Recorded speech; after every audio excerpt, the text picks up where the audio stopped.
Hello, everyone, and welcome to the Gamers Inn Patron Hangout for the month of April. So if anyone is unfamiliar, basically we're just hanging out with patrons, so you guys can ask us whatever questions you've got. There's a game you want us to talk about, whatever. This is basically your show. So if you want to hang out with us, get on over to patreon.com/thegamersin, and if you're a patron, you can see all of the info of where to go in Discord. So I do believe we've got our first patron. Is Ventigo ready to get pulled in? I don't know. Let's see. He's in there, so he's getting pulled in. All right. He's probably going to be like, ah. I wish there was a way to like notify people and like ping them or something. Be like, you're about to be brought into a live broadcast. Ping. Caller, you're on. No, he might not be at the computer. We might have just cut him off. I am. I was just letting you finish. Oh, I let you finish, but I'm going to talk about a video game now. What are you playing, Venigo? I want to know what you're playing. I am getting destroyed on Hearthstone. Oh, so you're just like me. Yeah, that's a pretty common theme, I think, since the expansion went live. Is pretty much I don't know how it's happening because I'm pretty sure 100% of Hearthstone players are getting destroyed on ladder right now. But someone must be winning, right? Yeah, I got a friend who got Legend actually right after this, and he was at rank 4. Oh, so nice. Right after the thing hit, he went Legend. I'm trying to use his deck. I feel like there are just so many decks out there right now that if you play something that you are solid with, like if you play something like Zoo or Aggro Shaman or, something that's just a little bit more standard, then you probably have a really good chance of getting to Legend right now because everyone else is messing around with the new hotness. So if you have something that you know inside and out, that's probably the way to go about it. Yeah, unless you just face Druid, Shaman, Druid, Shaman. Yeah, true. Over and over. I'm talking about me, I'm talking about you guys. I want to hear how Ryan got destroyed in Hearthstone. Well, it's funny. I haven't touched my deck yet. I meant to go in and look at the Shaman cards. I know we talked about it yesterday on Gamers Inn. It has how there's these Shaman cards that could like buff my deck. Buff it real good. So I haven't done that yet, but I started an arena run for some reason, and I won that. I won a match in that. Oh, after nice. I thought you meant for a second when you said you won that. I thought you meant like you got 12 wins. I was no. I was like, what? If I get three, if I get 3 wins, I'm a happy camper. Okay. If I get 1 win, I'm like, whoo, over the moon. My arena run's going well. I'm trying to keep up on like quests and stuff, but I really just need to get in there and have patience with the new cards and try to figure out which cards to actually add into my deck, because the whole like Ryan wants to have fun right now isn't working, because there is that like you have to kind of figure out what you're doing. And I'm looking at our Discord chat right now, and it's like, holy crap, everybody's playing Hearthstone, and the one person who isn't is Kearney, who's playing Rocket League, and Spexis is playing WoW. But I'm glad that there's new cards. I'm excited to be playing, and I cannot wait to just really get a deck that doesn't scream Ryan made this last July. Well, the same guy who did Legend actually did an Overload Shaman deck that he's having a lot of success with. I've had that played against me once, and it was pretty frustrating because it was, I don't know, what do the kids call it? To the face? They go to the face? Smork. Smork. Smork? What? What is the smork? I don't know. That's news. It combines Orc and Smash? I think actually it comes from Twitch chat, and there's actually an emote called Smork because it's the orc from Space Marines, I think, and it's just like this super angry orc face. Yeah, see there, Jim's all over it. Nailed it. Yeah. Oh yeah, that orc kind of looks like the orcs from Cameo, just a little bit, like rare, like it kind of looks rarish, Okay. So yeah, that's where it comes from. That's where the term Smork comes from. So if you're playing Smork Hunter, Smork Shaman, it's Face Shaman, because that's usually when you hit face, Twitch chat goes crazy with the orcs. Is it like, are people trying to create a new language so people like me are coming in and like, I don't speak Hearthstone. Is that what they're doing? Why? Basically, I don't yes. understand it. I don't know, but that's just, yeah, just generally Twitch chat tends to do that. It's the same like as any kind of internet community, I guess, or probably any kind of community in general. Like, it's just, you know, you have your own language with the group of people that you hang out with all the time. So Smork is one of those global emotes, which basically is one of the ones that's put in there by Twitch, so everyone has access to it, so you don't have to sub to anyone's channel to get access to the Smork emote. So that it's the same as Kappa. Kappa's another one. Right. Yeah. It's all this internet speak. I mean, I'm on the internet, don't get me wrong, but and Kappa is a thing I'm familiar with. It's that weird, like, gray looking face, and he looks so kind of like, I don't know, Sarcastic, serious, but yeah, sarcastic, that's the word. So I mean, I'm enjoying Old Gods. I have faced a Smork, like you said, and I feel like that would be fun. I'm so proud of you. I lost. I don't know why you shouldn't be proud of me. I lost that match pretty handily. Still an experience. I'll get there. It's because I keep trying to play on my phone, because that seems to be the only time I have, right? Because I'm sitting on my break or at lunch and I'm like playing on my phone. What I need to do is I need to set aside 20 minutes, build a deck on my computer, and then enjoy it wherever I am, because I love playing on my phone. I love playing on the iPad. So I'm getting there. I have to unlock my remaining free packs. I'm not quite there yet. Yeah. It took me a while. It took me 2 days. Yeah. Well, they came out yesterday. I'll get there. I'm not too worried about it. I'm digging what they've added in Old Gods over what they added in Grand Tournament. Like, Grand Tournament was great for what it was when it came out, but I'm just feeling like Old Gods feels more creative. I don't know. That's just my, to me, makes Hearthstone feel like a brand new game. Like, it feels completely different than it did like this time last week. It's just like there's all these new cards with all these new ways to play. There's kind of like big archetypes that you can make based on each Old God, or you can just not play with the Old Gods at all and just kind of make tweaks to existing decks. It feels like every class has multiple archetypes now that they can actually make viable, and it's not so much just like, well, here's these 3 decks that are amazing and everyone's playing them and that's all there is. Like, it feels like there's a lot of variety. You've got new modes now, you've got deck recipes. Like, it feels like with Old Gods, like, Hearthstone's finally here, like, ready to be taken seriously. Like, this is the best version that we've ever had of the game. It's what Heroes needs, right? I see that. I follow Dustin Browder on Twitter, and he's constantly like quote retweeting people who are complaining about the game, and which is both awesome and annoying at the same time. And it's not his fault. I just see these people who are clearly enjoying the game but feel the need to bother the lead designer on Twitter, and he has valid responses to everyone that comes out, and one of those is to do what Hearthstone's done with standard mode, set up seasons, right? Because Heroes of the Storm has just been Heroes of the Storm, and the matchmaking is kind of thrown off because you have everybody in the same pool, like, and even people like me who have kind of grinded to level 30, even though I'm not that great at the game. Yeah, I don't know. It would be really interesting to see that mentality of standard versus wild, like setting up seasons, and apply that to Heroes to kind of have a reset, you know, every once in a while. So the people who are at the very, very top aren't playing the people who are just trying it out for first time. Yeah, Heroes definitely needs a wipe. Like, they need season 1 or, you know, just a wipe, or season 2, or like whatever they want to call it. But they're definitely due for just a reset. Like, I mean, because I know Jules, who plays with us on Tuesdays, she was saying basically like she doesn't play in Hero League because there's really no point. Like, her MMR just never changes, because when she first went into Hero League, she didn't really know what she was doing, and she lost a whole bunch of games, and now it's like those games are just stuck. Like, she can't ever make up for that original like faceplant, I guess. So it feels like, you know, like every single time she wins a game, it's just like, well, I have to win 25 games before I'm even gonna break even. And then so every game she loses, it's just like, oh man, seriously?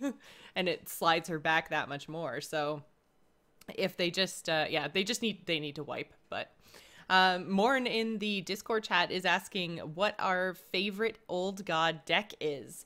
So there's so many right now, and there hasn't really been like a I guess consolidated list of all the super cool decks that have been made. I've been playing with Cthulhu, and I don't necessarily think that Cthulhu is my favorite. Cthulhu is just like the easiest, right? Everybody gets him. The idea behind him is really easy. Like, you play minions, you buff him up, and then something happens at the end of the game, provided that you draw him. So he's very straightforward. I think that probably Yogg-Saron decks are my favorite, because that's the one where you like cast a whole bunch of spells, and then when you play him, he casts a whole bunch of random spells.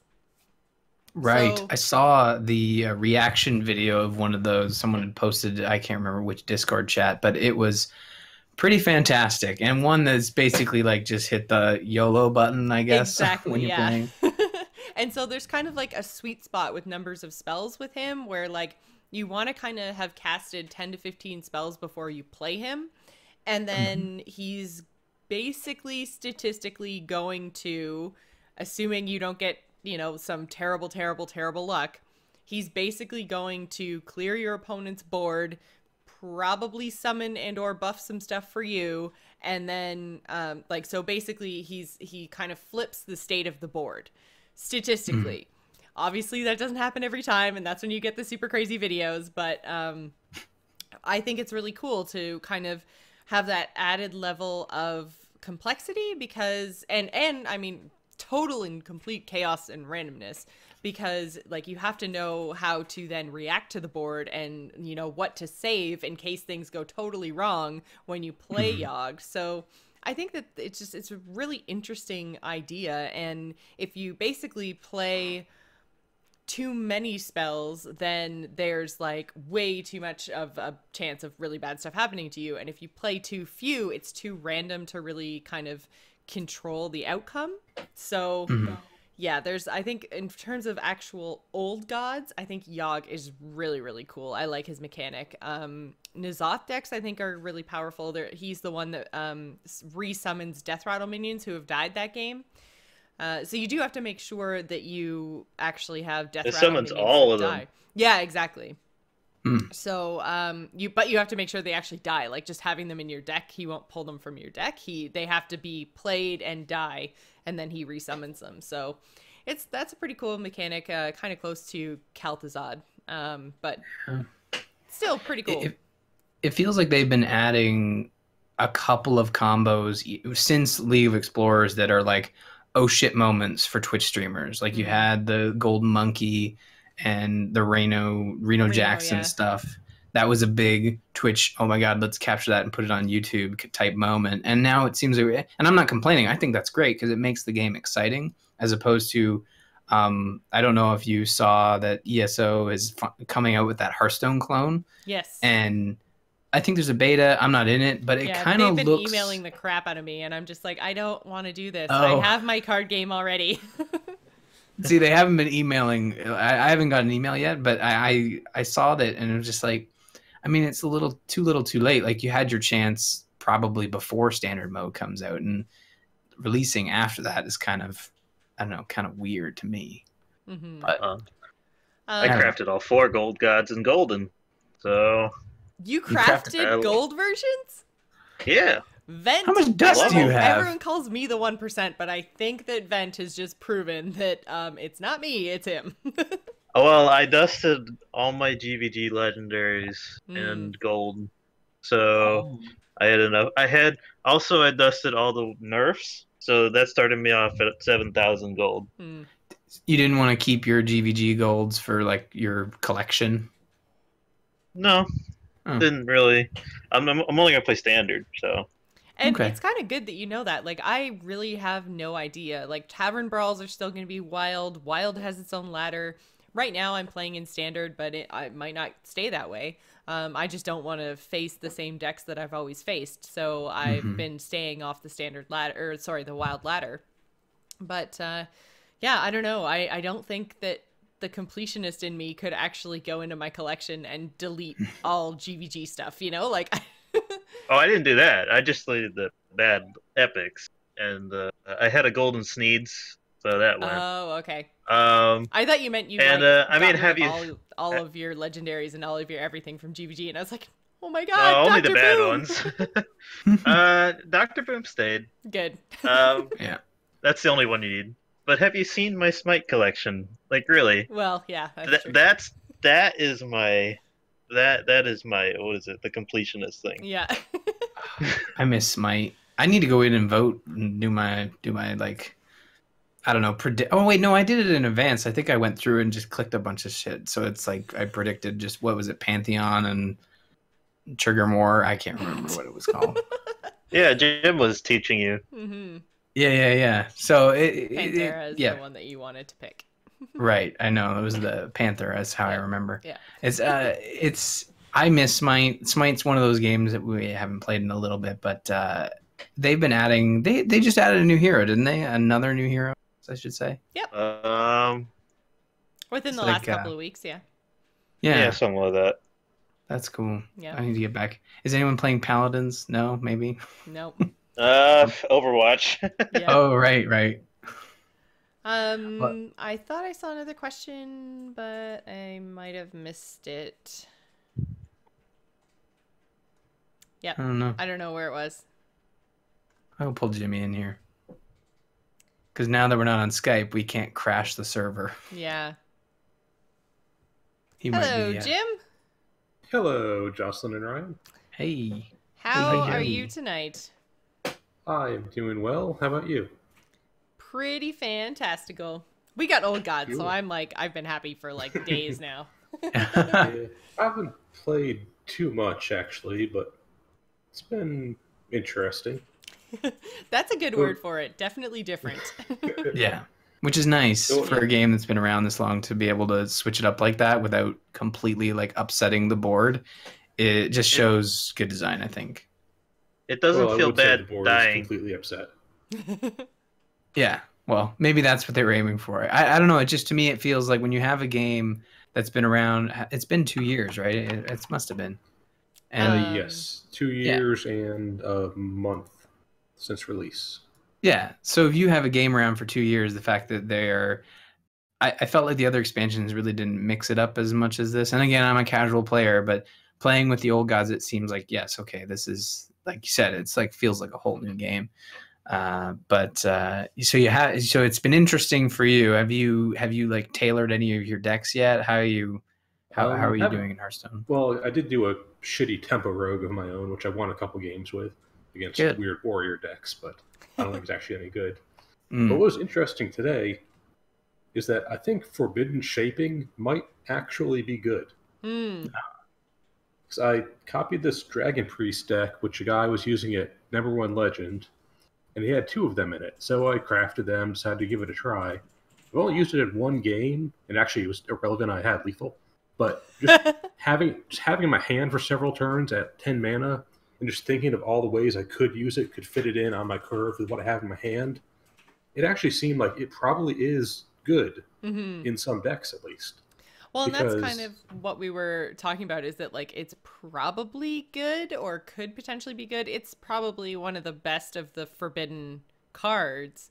And it's Yeah, just I like thought it the flexibility of being able to use it on any turn for any amount of mana kind of is what makes it potentially okay.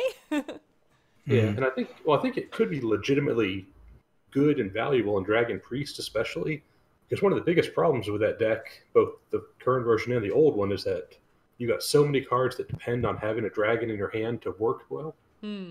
So sometimes you just don't have a dragon, Yeah. or you don't want to waste your Blackwing Corruptor's 3 damage on hitting face or something. So that's another area that's really good, is like, if I got 5 mana, can't play in my Dragon Synergy cards, yeah, just throw out some random 5-drop. Mm-hmm. Or Which is probably just still late going to be game. good. Yeah, and then late game, I just had in my hand, I was thinking, okay, I could do this, get a 7-drop, do this, get an 8-drop. Just for the hell of it, I did all my mana and got a 10-drop. Drop was just a Sea Giant. But actually, doing all 10 mana kind of sucks. Yeah. Because 5 of the 9 cards are not good to get for 10 mana. You Um, really only want Faceless Behemoth, the Deathwings, or Yogg-Saron. and when you actually cast the Forbidden Shaping, does it actually give you the battle cry of the minion it No. summons, or no? Oh, okay. So then it It negates, just summons the like, minion directly. right. So then, yeah, Deathwing would be awesome. Yeah. Yeah. But of course, you don't get like Cthulhu's Battle Cry or Yogg-Saron's or any of that. Yeah. But so I think like probably 8 or 9 is the ideal range to spend it Mm-hmm. for as far as, because you don't want to get a giant at 10 mana Yeah. or Cthulhu for just 6/6. That just sucks. Yeah. But yeah, I was really surprised just thinking about it without even testing it. I haven't had a chance to see how it really works, but just thinking about it in the context of that game that I was playing, it was like, this actually seems like it should be good. It's given me very valuable choices I can make. Nice. Yeah, well, it sounds like at least you're kind of you're doing what I should be doing. You're thinking about what you want to do as opposed to just going in there and it's like I can brute force this and just like put in the random cards I got with my packs. It's always been my problem with Hearthstone, and it's not that it's hard to wrap your mind around what you should be doing. It's just that I've been lazy when it comes to Hearthstone. Laziness is easy. Yeah, it's very easy, and it's also the killer, right? But I mean, it's really cool to see, again, just seeing all the people playing Hearthstone again, and I hope that lasts. You know, because there are those hardcores, but there's still the people that just jump in every once in a while. I mean, our community is pretty heavily like Blizzard biased, so there's a lot of people playing Blizzard games. And I think for the longest time it was mostly Heroes, but it's nice to see that it's shifted back to Hearthstone. You guys are making me want to just hang up the call and just like go in Hearthstone. Well, you know what? Hey, game night. Game night. Yeah, I'll but just we play can't- Hearthstone. We can't. Yeah, we can't play. Well, I guess yeah, we could challenge each other one at a time, but that's not as fun as That'd be like weird. co-op-y stuff. Yeah. Yeah.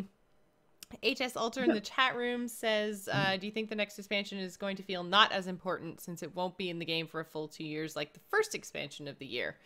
That's kind of interesting. I think that might actually not be the case. Like, if you're thinking about doing something super duper crazy, do you do it in the thing that's going to be around for exactly 2 years, or the one that's only going to be around for like a year and a couple of months? Like, if you want to try to just go off the rails, I think that you do it in that second expansion of the year. So they might do more experimentation in the later expansion, because if whatever they do goes terribly wrong, it's not then stuck in the game for 2 years. So we might actually see some really cool stuff in the second expansion. I would kind of make the argument that they've already done that with the old gods, because some of this stuff is pretty crazy. So imagine even crazier than old gods. Yeah.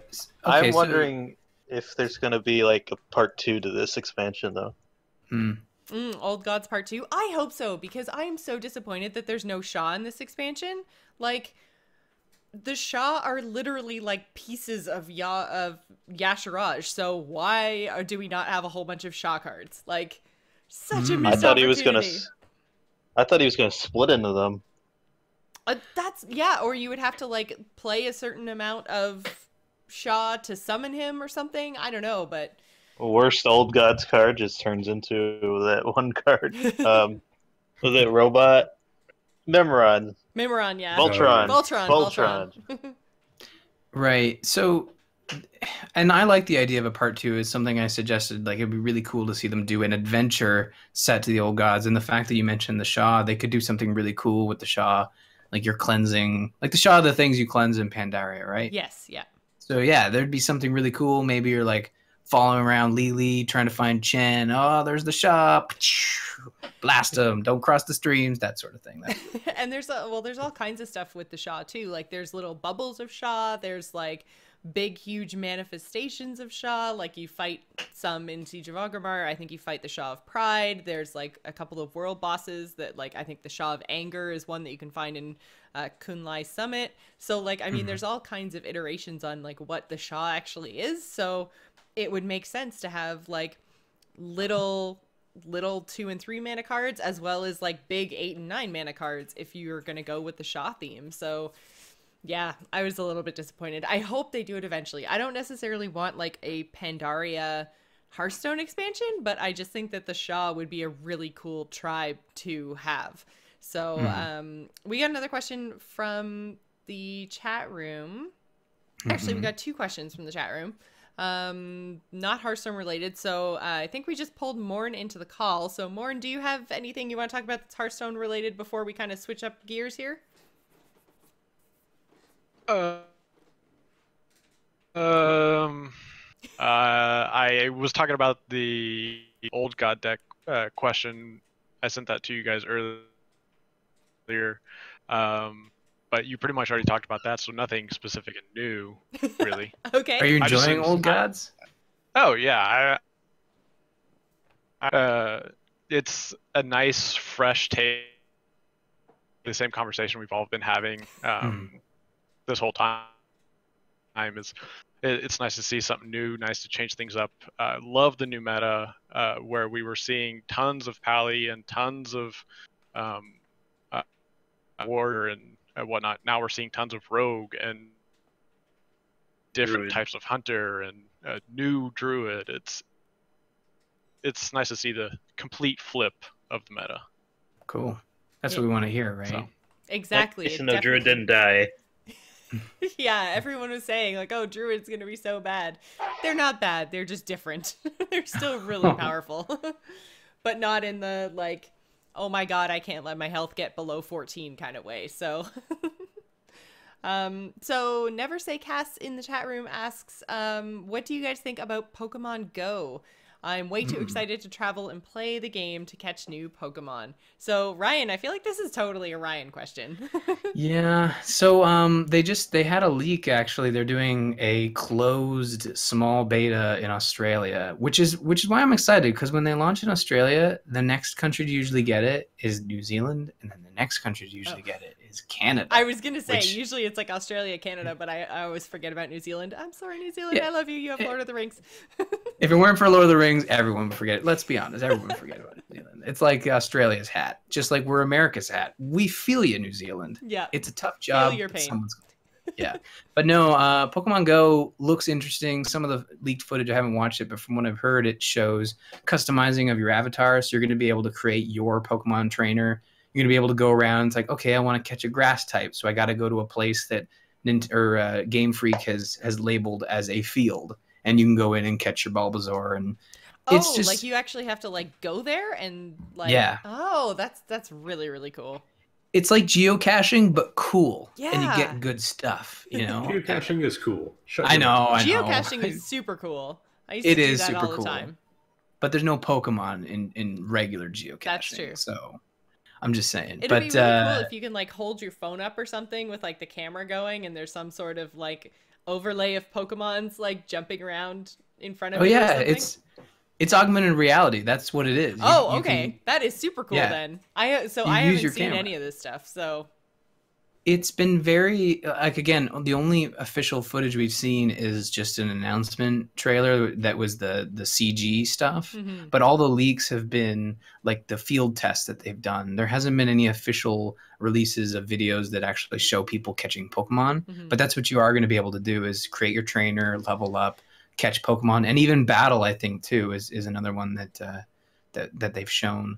And so is that going to be something where like, because I can't imagine that they have like the entire world mapped out to the point where they're saying like this is grass and this is fire and this is whatever. So is that going to be the kind of thing that's going to be almost like open source, like crowdsourced, where I can say like, okay, in Cambridge, this area is like industrial, so this is where you'd find rock Pokemon, and this area is like field, and like here's a creek or whatever. Like, am I going to be able to delineate those areas, or am I just going to have to wait and hope that my area gets done eventually? I'm not sure. That's a good question. And, it might just be using like Google Maps data. I think because it is a partnership with a company that used to be part of Google. So I think it's just using Google Map data, but I'm sure there'll be some opportunities to correct Google in many fantastic ways. I'm looking forward to it just because it'll be nice to have a Nintendo phone app that isn't a weird let's guess your password. Like, Mitomo has certainly just fallen flat for me. Like, Yeah. I think I played it enough to talk about it on the show, and then it was like, all right, I haven't opened it. Yeah. I couldn't even get through the character creation part. Yeah, it's very particular in the graphics and voice and style and just the way it's set up. Like, I can understand a lot of people enjoying it for specific reasons, but for me, I just don't have enough time to go in. And it's typical Nintendo fashion where it's just a bunch of text thrown at you and you have to like cycle through, and every other text that it pops up is not relevant to you getting through this quick enough. Mm-hmm. Yeah, but I'm looking forward to Pokemon Go because that's being developed by an external partner, and it'll be interesting. I've always wanted. Cool. It does. I've always wanted something like that, like a Pokemon MMO that isn't, strapped to your 3DS, and doing something different with the license that isn't a ham-fisted, I don't know, like console port or something. It's gonna be neat. I'm excited. We also got a question from Leo that says, do you feel that your playstyle has changed a bit in Heroes after your time with Kyle this weekend? I'm definitely trying to change my playstyle. Kyle is a fantastic teacher, and I very strongly recommend that everyone go watch ITN and everyone go to kyleferguson.com because he does offer coaching. And oh my God, like, it was so great to sit down with him because I feel like he pointed out a whole bunch of things that I was doing wrong or weird, or like, just I wasn't even aware that I should be doing. So it was definitely a great learning experience, but oh my God, the amount of information, I'm just like, I can't remember to think of all of these things. Like, so it's a complex game. It's a really complex game, and I found like even Kyle talking to me about it kind of being like, oh yeah, you just need to blah blah blah blah blah blah blah blah blah, and I was like, wait, I need to what? Stutter step, come on. The thing about MOBAs is that though they play like the way you control it, it's like an action game, it's really very much a strategy game. Yes. There's a lot of things you just have to know, and then once you know them and can think about them, that eventually become somewhat second nature. Mm-hmm. That's a very, very long process. With probably close to 900 hours in Smite now, there are still many things where I'm just not reacting or thinking of everything I need to all the time. Mm-hmm. To an extent, it's a process that never ends, learning it, but even just getting to a level where you feel adequate in that nature, it takes time. Yeah, a long time. For a lot sure. of consistent play. And I find with Heroes, what I struggle with the most is the different maps and the different objectives on each map. So each map has a different number of mercenaries. They're placed in different places. Each map has a different objective. Some maps even have different number of lanes or like different shapes of lanes. So like Blackheart's Bay, the lanes go like up in like a diamond shape. And I'm just like, is this top? Is this middle? I don't even know right now. So I find that, Heroes is complicated for so many other reasons, just because like the game board changes every time. So not only does your hero comp change and what you're playing changes and what your other team is playing changes, but then you also have to figure out how best to play on each map. And so it's just, it's very, very complicated for me. And I've been trying really hard because I've never actually played a game like this before. Even when we play Smite, like we play Assault Mode, which is ARAM. So there's one lane and all the characters are random, so you don't have to worry about comps. Like, you literally just have to worry about, like, are you playing your hero to the best of your ability and trying not to die too much in actual team fights. So it's a lot more simple in that way than Smite or than Heroes is. And I feel like I'm thinking about the things that Kyle told me, and it's helping me. I think on Tuesday we had a lot better communication. So if you guys are wondering, on Sunday I did Joss versus the World. It was the first episode, and I had Kyle on teaching me Heroes, and so it's kind of like a stream podcast hybrid. And on Tuesday we do Ladies Night. Yay, Ladies Night! And we just basically have a team of 5 ladies, and we play Heroes. And we play for fun, but it's it's fun when you win, right? So Yeah. so yeah, I have been trying to get better, and I think that I am a whole lot better than when I started playing. When I started playing, I was terrible. So I think I am doing better. But yeah, the session with Kyle definitely helped. Yeah, I mean, playing any MOBA is all about brute force. It takes time to learn, and even having a really good teacher, it's all about retaining that knowledge and then applying it whenever you remember it. Because that's the other thing about MOBAs; they're very fast paced, and Heroes can kind of, it's not super fast paced, but it's fast paced enough that if you don't think about what you're doing, you can really set the team back. And I've certainly had that happen to me where I'll die and I'll be able to pinpoint like, crap, I might have just lost the match for everybody. Yeah. And you I know, find remembering those tools is good. Yeah, I find it's really snowbally. It's like there's not too much to do at the beginning. You're generally just going into your lane, you're killing some minions, you're poking at the other guy and just kind of being annoying.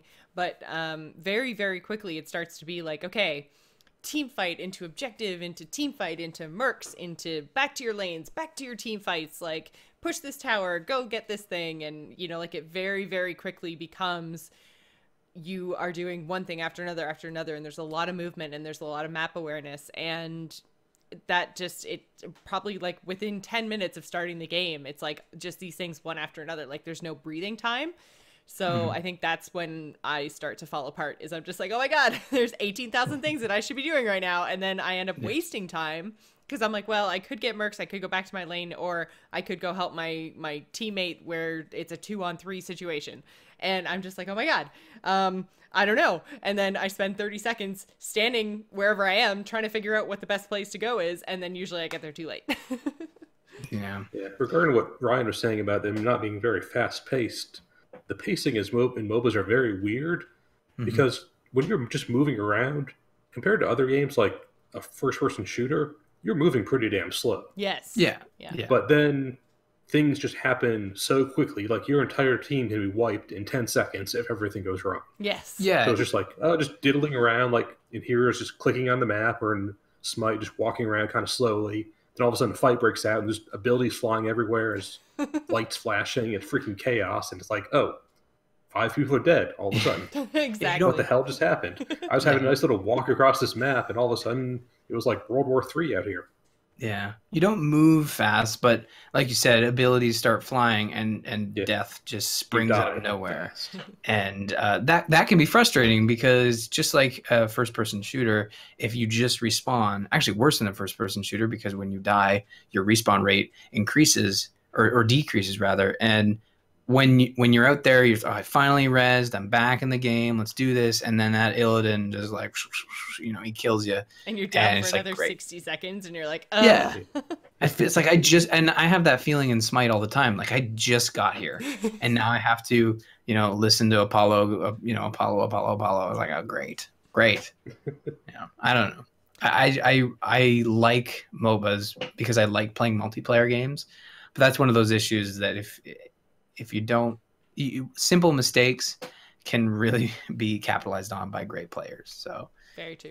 It's much easier to learn, even like an objective-based FPS like Overwatch or Team Fortress. It's much easier to learn and just get like a decent level of adequacy than in a MOBA. Because in a first-person shooter, just pay attention, shoot the enemies, don't wander off by yourself.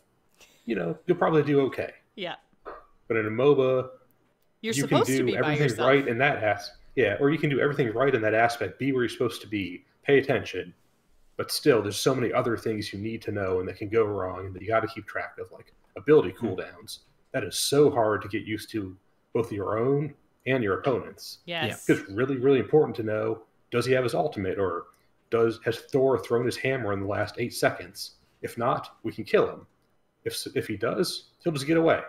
Stuff like that. And then you get out of position. Yeah.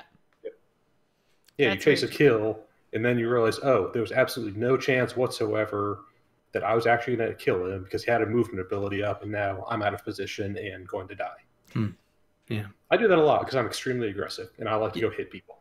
Well, that's it. I get bored, and I want to go out and kill something, and then I'm like, oh, I'm out of position, and now everyone gets to yell at me. It's fine. I get bored easily because I don't play these games as often as I want to. So when I finally get like, okay, I've got 2 hours to play, let's get in, let's get dirty, let's do this. And, you know, you're just like, oh, wait, I got to be more patient. And, you know, the kills will come. I just have to stop throwing my face at the enemy. Yes, that is part of why MOBAs can feel very snowbally at times, is because when you start to get behind in levels or in smite and gold, so you don't have as many items, then you have to play safe. You have to stay under towers or not get into a fair fight or anything because you will just lose. Yeah. And a lot of times games just get out of control because people don't realize that. They're fighting like they're on an even playing field and they just get slaughtered. Right. And you mentioned first-person shooters, so I'll take this time to ask Dude75's question. He says, is everyone excited for next Tuesday for the early access of the open beta for Overwatch? So is that something everyone's excited about? Abso-freaking-lutely. Yep. Yeah. I'm interested. So much fun. Yeah, I'm out of town on Tuesday, and I won't get to play, which is not a big deal because I don't even think I'll have. I ordered it off. I ordered it off a different site, so I won't even have early access. But I'll be there for the open beta, so I think game night has been decided. Yes, I think so. It'll be nice to. Don't even post it. Just like Overwatch. Yeah. Don't even post it. Well, I have to post it. It's for the patrons, Yeah. but I have faith in the patrons. We love them. They love us. Yes, I'm using the L word. So please say Overwatch. We're all going to coordinate and vote for Magica too. Oh gosh. Well, yeah, no, don't do that. Overwatch. Yeah. It's what's for dinner. I'm really excited about it. I'm excited for people who haven't had a lot of chance to play, who've only been into like the stress test weekends and stuff, to actually get a chance to get in there. I'm really glad that it's not a free-to-play title, so it can't get kind of trolly, and a lot of Smurf accounts and stuff probably won't be an issue like they were on the open stress test weekends. So yeah, we didn't have we played actually mentioning the stress test weekends. I think I only played that one time when we played together. And there was some people in there that were taking advantage. We were getting a little frustrated by the end of it. So I'm looking forward to them having an open beta where everybody can access it, and there'll be all kinds of skill levels, and we can, maybe win a match. Yeah, I'm or at hoping least that get used to it. their matchmaking is a little bit better than it seems to be. Yeah, I think once it actually, at least in full release, it should be better though. In any game, however good the matchmaking is, parties are always going to screw it up, especially if there's people in the party of significantly different skill levels. True, very because true. it's just very difficult to create an actual even match in that situation. Yeah, that's very true. Yeah. Never Say Cast in the chat room also asked, says his wife wants to get into streaming, but she's worried about talking enough for making it an interesting stream. Any tips that you'd suggest, or how do you get comfortable getting started streaming on your own? For me, what I did is I started by podcasting, and then that kind of grew into streaming, and I find it so much easier, like you're going to see on game night in a few minutes, to actually stream with people to start. So find co-op games, find things like, we've been mentioning them, Heroes, Overwatch, Smite. We're, I think, going to play some Rocket League and some Depth tonight. So just basically like finding multiplayer co-op-y type titles that give you someone to kind of bounce ideas off of. It is really, really difficult to be a streamer when you don't have anyone else to actually like talk to. Yeah, bounce stuff off of. Yeah, exactly. You can talk to chat, but I find I even struggle sometimes. I'll be talking to chat and I'll be like, "Oh, Mornash, that's so funny," and then I'm like, "Okay, wait, I have to read out what Mornash said, and then I have to have the reaction," and so sometimes like it does become kind of a one-sided experience, and if you're not in the chat room at that time, then watching VODs later, it kind of isn't as great. So I think a good kind of warm up or like a practice is having somebody with you. And then if you're actually playing a game where it is just you without talking to anybody else, like for instance, Hearthstone, then really all you have to do in a game like Hearthstone, you're actually really lucky because it's a fairly slow game. I find it's difficult if you're playing like solo heroes, like we just talked about it being fast paced and there's so much to think about. Like you can't really interact with the chat room and you can't do a lot of talking. So I think in Hearthstone, you're kind of lucky because you have the opportunity to sit there. You've got 2.5 minutes on your turn. You can say, okay, I'm thinking of doing this and that. You can answer questions from chat. Like, Hearthstone is a little bit easier to make interesting because you can basically just have your inner monologue about what you're thinking about with all your plays going on, and that's what you're filling the time with. Right. Yeah, so it just kind of, it just depends really what she wants to stream, but I would say start by streaming with friends, like just to have that, to help bring you out of your shell. Because I know for me, when I started podcasting, I was like ridiculously shy and introverted, like couldn't talk in front of people, didn't go out and make friends. Like I was the back corner of the classroom kind of person, totally, completely just in my own head. And it took me sitting down with Ryan every week and talking and podcasting to kind of build up the confidence to just be able to sit and talk for an hour, hour and a half, 2 hours, whatever. So it's definitely a process, and just jumping into it before you're 100% ready can be very discouraging. But the other thing is too, like, she might be more entertaining than she realizes she is. Like, you'll build an audience who likes you for you, and that's totally fine. Like, that's exactly what you want. So, you know, she'll be as entertaining as she is, and she'll draw in an audience based on the kind of content she's creating. Yeah, and that's all really great advice. Write it down and remember it and use it. And the only thing I would add is that if you are interested in doing solo, I've done a couple solo streams, and it is hard. And really, you just, like, you have to get outside of your head and stop worrying about whether you're being entertaining and just play the game, because that's the whole point of Twitch, right? Is to show people a game you're playing. And for example, I did a solo stream of Stardew Valley, and that's the other thing too, is you have to be comfortable talking to yourself, because sometimes that's what it feels like.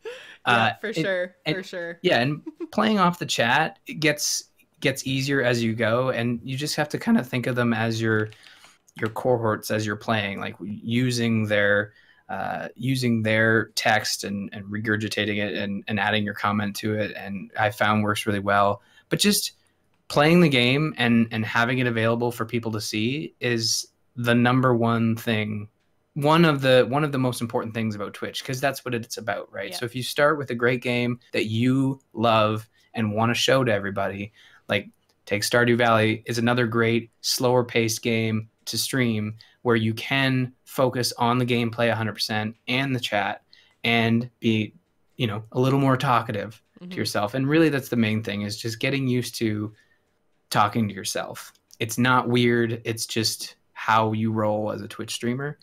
But yeah, playing with friends, number one easiest way to get into streaming. And even just having, even if you're playing a solo game, getting another friend playing the same solo game and starting at the same exact time. Like, people do multi-Twitch streams for Stardew Valley, and we did Slender Man, which was, you know, don't do that.